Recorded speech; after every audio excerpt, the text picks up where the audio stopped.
நண்பர்களே, படம் பார்த்துட்டு ரிவ்யூ போடலான்னு பார்த்தா, படம் வரலன்னு சொல்லிட்டு ரிவ்யூ போடுற மாரி வச்சுட்டாங்க.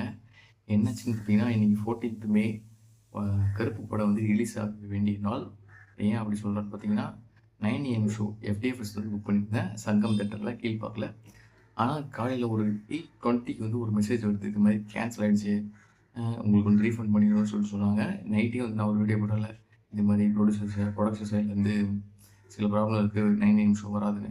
அப்போ சரி காலைல வரைக்கும் நம்பிக்கையா இருக்கும்னு சொல்லிட்டு இருந்துட்டேன். ஆனா படம் வரல. அதுக்கப்புறம் சரின்னு சொல்லிட்டு உடனே 12:15 ஷோ புக் பண்ணேன். 12:15 ஷோ புக் பண்ணி இது மாரி அடுத்த ஷோ அடுத்த ஷோவாச்சும் உடனே போயிடலாம்னு சொல்லி பிளான் பண்ணா, அந்த ஷோவும் கேன்சல் ஆயிடுச்சு. இப்போ அந்த ஷோவும் வராதாம்.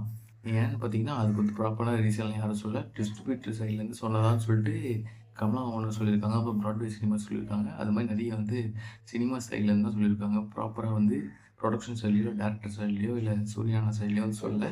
இது மாதிரி அன்பான ஃபேன்ஸுக்கு அடுத்து அடி மேலே அடி விழுந்துக்கிட்டே இருக்குது. மேட்னி ஷோவும் கேன்சல் ஆயிடுச்சு. எஃப்டிஎஃப்எஸும் கேன்சல் ஆயிடுச்சு. ஷோவும் கேன்சல் ஆயிடுச்சு. இப்போ ஈவினிங் ஷோவும் நைட் ஷோ தான் இருக்குது. இது எப்போ கேன்சல்னு சொல்லிட்டு எப்போ சொல்லுவாங்கன்னு சொல்லிட்டு அவங்களுக்கே தெரியுமான்னு தெரியல. ஆனால் நார்த் சைடில் ரிலீஸ் பண்ணிட்டுருக்காங்க. நார்த் சைடில் ரிலீஸ் பண்ணி அவங்க எஃப்டிஎஃப்எஸ் போனது, அந்த டைட்டில் கார்டு பிளாஸ்ட் ஆகுது அப்படி இப்படின்னு சொல்லிட்டு அவனுங்க வெறுப்பேற்றுறானுங்க. இன்ஸ்டா பக்கமும் போக முடியல, ட்விட்டர் பக்கம் போக முடியல, கடுப்பேற்றுறானுங்க. அது மாதிரி போயிட்டுருக்கு. இது மாதிரி நீங்கள் சூர்யானா ஃபேன்ஸாக இது மாதிரி என்னென்ன கஷ்டத்தை அனுபவிக்கிறீங்கன்னு சொல்லிட்டு சொல்லுங்கள். நான் சூர்யானா ஃபேன்லாம் இல்லை, நான் விஜய் ஃபேன் தான்.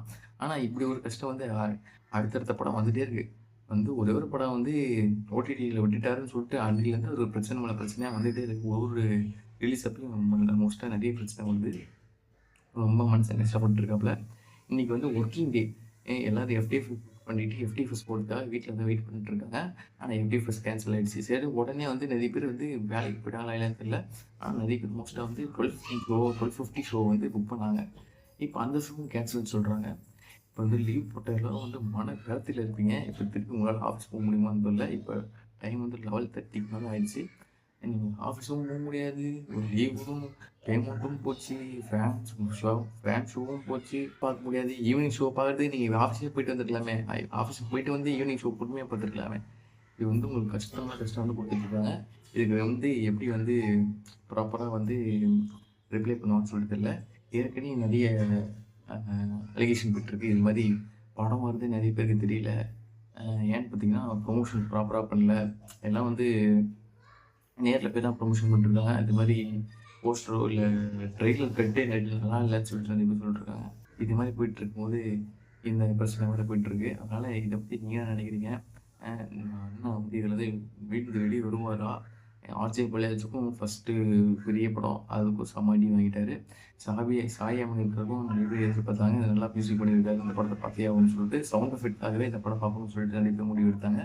நேற்றுலாம் ஃபீனிக்ஸ் மாலில் செம்ம கூட்டம். ஆனால் அந்த கூட்டத்தை பார்க்க முடியல. நான் போகிறதுக்குள்ளே ஆர்ஜே பாலாஜியும் சாய் அம்மன் கிளம்பியே போயிட்டாங்க. ஏன்னா ஆலத்தூரில் செம்ம டிராஃபிக்கு, கத்திப்பாறை பிரிட்ஜ் மேலே. இப்போ சம்மந்தமெல்லாம் பேசிகிட்டு இருக்கேன். இப்போ பார்த்தீங்கன்னா ஈவினிங் ஷோவும் நைட் ஷோவும் வருமா வராதா அதை மட்டும் கரெக்டாக சொல்லுங்கள். ப்ரொடியூசர் சைட்லேருந்து சொல்லிவிடுங்க. அப்போ தான் தெரியும். இது ஆனால் இப்போ 9 AM ஷோ புக் பண்ணி அது ரீஃபண்ட் ஆகி திருப்பி 12:15 ஷோ புக் பண்ணி அதுவும் ரீஃபண்ட் ஆகிடுச்சு. இப்போ திருப்பி வேறு என்ன ஷோ புக் பண்ணி அதுக்கும் ரீஃபண்ட் பண்ணுவீங்களா? இல்லை புக் பண்ணலாமா? எதனா உங்களுக்கு சொல்லுங்கள். நிறைய பேர் சூர்யானா ஃபேன்ஸும் வெயிட் பண்ணிட்டு இருக்காங்க. நிறைய பேர் சார் பிரபு சார் அந்த ட்விட் போட்டதுக்கப்புறம் அவர் சேட்டை போய் படிக்க முடியல. அவர் கீழே போய் பார்த்தா அந்த ட்விட்டுக்கு கழுவி ஊற்றுறாங்க. அந்த ஸ்க்ரீன்ஷாட் கூட என்னால் போட முடியாது. அந்த அளவுக்கு கழுவி ஊற்றுறாங்க. இதனால மனம் வருத்தமாக போயிட்டுருக்கு. அவங்க சைடில் ஃபினான்ஷியல் இஷ்யூ தான் சொல்கிறாங்க. ஆனால் அவங்க சைடில் சொல்லல. வெளியே இப்படி பேசிக்கிறாங்க. ட்விட்டரில் பார்த்தா அப்படி தான் 200 கோடிங்கிறான், 70 கோடிங்கிறான், 80 கோடிங்கிறான், இவ்வளோ டெபிட்டில் இருக்குது. எதுக்குடா இது மாதிரி காசு கடனில் வச்சுட்டு படம் எடுக்கிறீங்கன்னு சொல்லிட்டு நான் சொல்லல. அவங்க பேசிக்கிறாங்க ட்விட்டரில். அதனால் இந்த படம் வருமா வராதான்னு சொல்லிட்டு இன்னும் கன்ஃபார்மாக தெரியல. நிறைய பேர் புக் பண்ணியிருப்பீங்க. புக் பண்ணதெல்லாம் உங்களுக்கு ரீஃபண்ட் ஆகிருக்கும்னு நம்புகிறேன். அப்படி யாரெல்லாம் அந்த கமெண்ட் செக்ஷனில் சொல்லிட்டு போங்க ரீஃபண்ட் ஆச்சா இல்லையான்னு சொல்லிட்டு. படம் வந்தால் ரிவ்யூ போடுறேன், பார்ப்போம். தோத்துக்கிட்டே இருக்கீடா.